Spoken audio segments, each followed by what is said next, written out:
Yo, Showtastic in the building again for Showtastic Sports. Hope everyone's doing well. The videos are rolling on. Another video with you guys.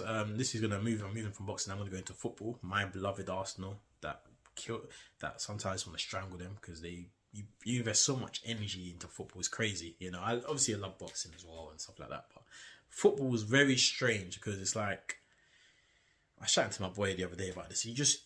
When you support a football team, they just take everything out of you. And I know females don't understand this.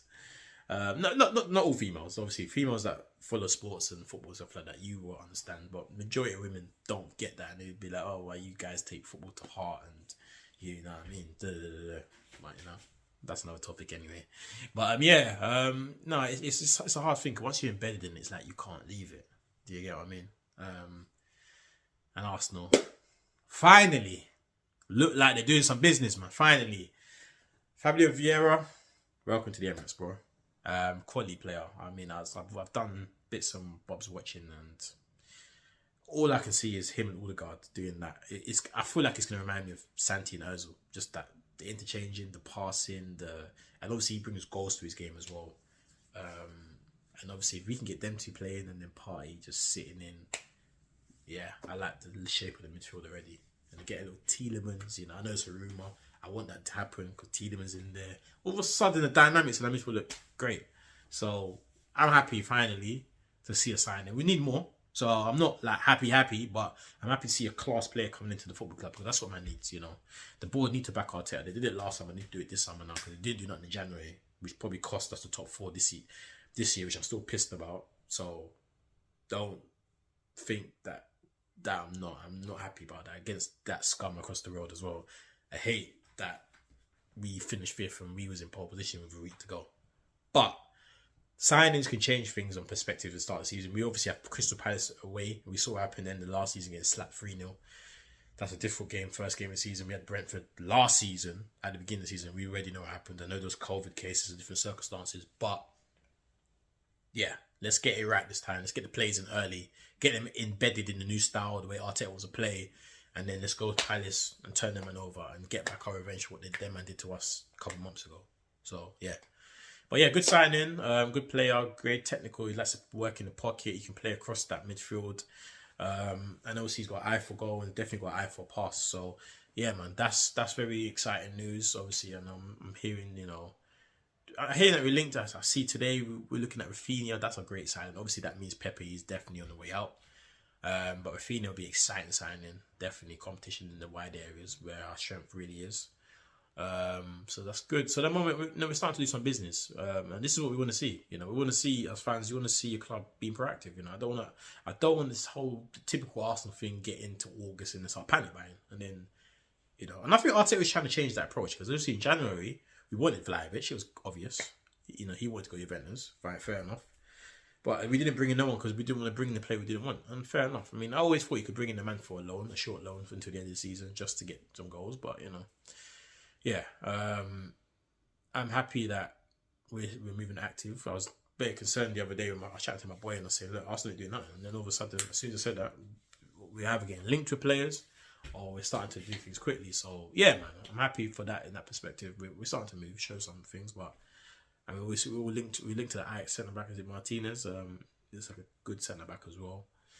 With likes of Pablo Mari probably moving on. So obviously Saliba to come back as well, and I'm excited to see what Saliba's got to do because he's got to prove himself. And we already saw he did at Marseille last season. He's a top player. So yeah, man, we need to get that competition in. Eddie's signing a new contract, decent. Personally, I thought he was gonna go, but he's not. You see, this is the thing. I was saying this to my friend towards the end of the season, before we messed up the season. I was saying that I can see Eddie scoring 5 or 6 goals towards the end of the season and having that kind of Wenger effect. You remember when we had Arsene Wenger? And, sorry. We had Arsene Wenger. We always used to finish the last 10 games winning like 8 or something. And then we would have by now in the summer and say, yeah, we're just going to continue that form and win the league next season. It never happened. And I felt like Eddie has a good strong end of the season. We probably give him a new contract and that's what's happened. I'm not happy with the number 14 shirt. But then I got reminded that Walcott had that shirt for 10 years. And what did he do for Arsenal, really? Didn't step up to the honorary level. But to be fair to Walcott, he wasn't played through the middle as much as he would want to do. He was played out on the right all the time. So if he was played more as a central striker, and the times he did play there, he was actually quite clinical, to be fair to him. So, and I think that's where, if you asked him, that's where he wanted to play through the middle. Wenger kind of chose to play him out wide. So Eddie's not going to be out wide. He's going to be through the middle. So we'll see. We'll see what he does. It is an iconic number. Obviously, the great Thierry Henry had that number. Our greatest ever striker. But we'll see, man. I don't know if they should have given him that number, but maybe that was the agent negotiating. I don't know how the negotiations went down for that, but yeah, man, them got it patent. And yeah, man. So we'll see. Obviously, Rafinha's interested a bit imminent coming in. So let's see what they're going to put forward. See what Leeds accept. If we can get that Martinez guy at centre back, I know Man United are trying to get interest. Obviously, Ten Hag knows him very well. Obviously, managing him last season and obviously season before. So he's going to want to try snap him back there, make him play for him again. But we'll see. We might face a battle for that. But yeah, we'll see what we do there. And hopefully there's more to come, man. That's it. We still need striker. We still need a striker, Eddie, it could be a second striker, but we need a number 9, like, goal scoring.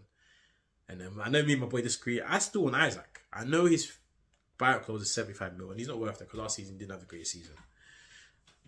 But I feel like if Arteta is the man that they all claim that he works really well with young players and he can get the best, then let him prove his worth. Because I think Isaac, was he 22, whatever, he's got the potential to be a star.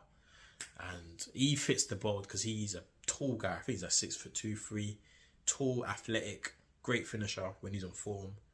So you can get balls in the box. You can play it. He can do that. He can hold on the play in.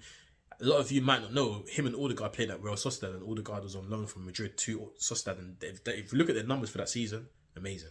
And I'm thinking about it. I'm sitting there thinking, maybe sometimes a resurrection of two people just having that instant click could click again. Odegaard, him again at Arsenal. Then numbers could run again, man. Come on, man. So why not push the bag out, man? Push the bag out. What you got there to lose? Push the bag out. Go and get Isaac, and then you can build a team around that, man. Because again, he's another young player that fits the bracket. We've been going around 23 and younger, 24 kind-ish, and build that team together, man. So yeah, interesting. So it's interesting times at Arsenal. I'm not gonna say exciting times, but it's interesting times. So yeah, look, I'm a bit more happier. Like I said, welcome Fabio Vieira, potentially Rafinha, potentially this Martinez centre back.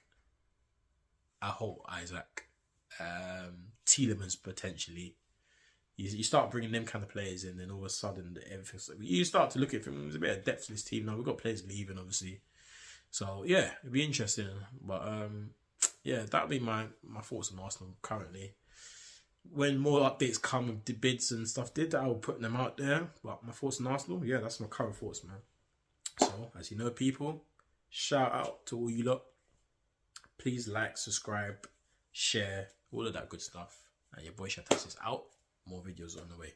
Peace.